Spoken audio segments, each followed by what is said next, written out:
নমস্কার, চলে এসেছি একটা রেসিপি নিয়ে। আমি আজকে একটি হারিয়ে যাওয়া রেসিপি করছি।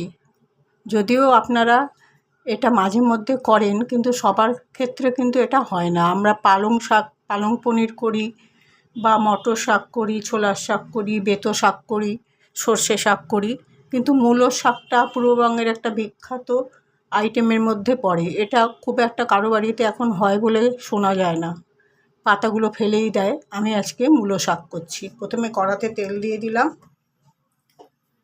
এই বেগুনগুলো কেটে জল ঝরিয়ে রেখেছি। এবার আগে বেগুনগুলোকে ভেজে তুলে নিচ্ছি। তেলটা গরম হয়ে গেছে, বেগুনটা দিয়ে দিচ্ছি।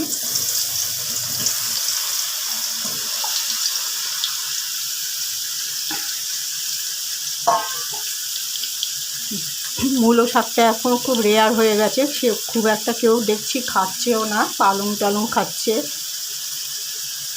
বেতো শাক, সর্ষে শাক, এখন মেথি শাক, এই সময়টা তো অনেক ধরনের শাক পাওয়া যায়। আমি আজকে মূলো শাকটা করছি। পূর্ববঙ্গের এটা একটা বিখ্যাত খাবার। এটাতে আমরা নারকেল ব্যবহার করি। আমি সেইটা কিভাবে করছি দেখুন।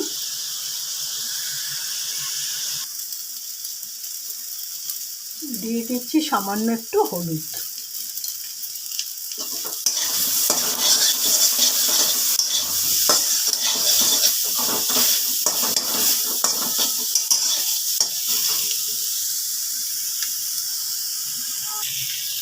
বেগুনটা আমার ভাজা হয়ে গেছে, এবার তুলে নিচ্ছি।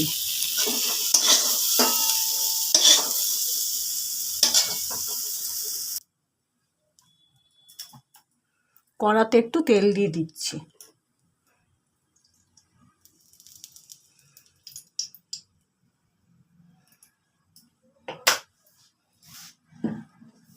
দিয়ে দিচ্ছি একটা শুকনো লঙ্কা ফোড়নে।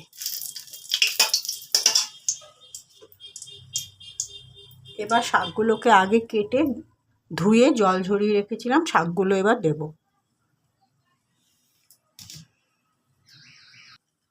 শাকগুলো দিয়ে দিচ্ছি।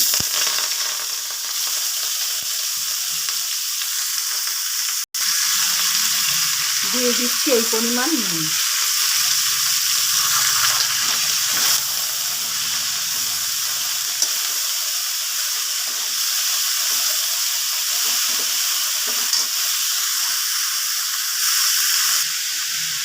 এবারে দিয়ে দিচ্ছি এই পরিমাণ হলুদ।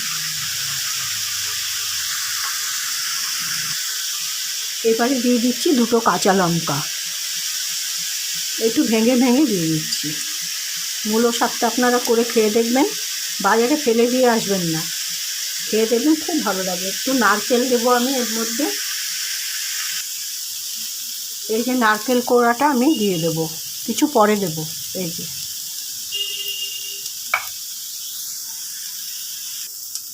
এবারে আমি ভেজে রাখা বেগুনটা দিয়ে দিচ্ছি।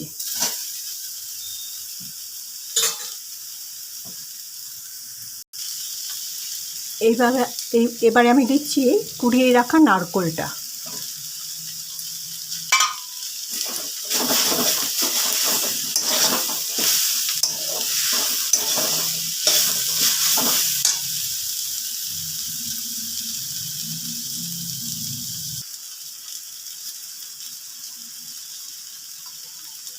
এবারে সামান্য একটু মিষ্টি দিচ্ছি।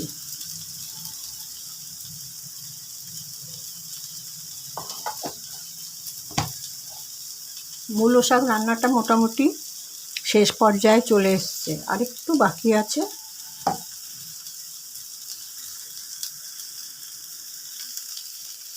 মূলো শাক রান্নাটা আমার কমপ্লিট হয়ে গেছে। এক্ষুনি গ্যাস নিভিয়ে দেবো। রান্নাটাকে একটু স্ট্যান্ডিং টাইমে রেখে ফিরে আসছি। আর মূলো শাক সম্পর্কে বলে রাখছি, আজকাল শাকের মধ্যে খুব স্প্রে করে যাতে কোনো পোকা টোকা না ধরে। সেই জন্য আপনারা ভালো করে ধুয়ে একটু নুন দিয়ে শাকগুলোকে জলে ভিজিয়ে রাখবেন। প্রয়োজন হলে একটু সামান্য ঈষদুষ্ণ জলও দিতে পারেন। আর নুন দিয়ে ভালো করে ভিজিয়ে রেখে তারপরে শাকটাকে কেটে নেবেন।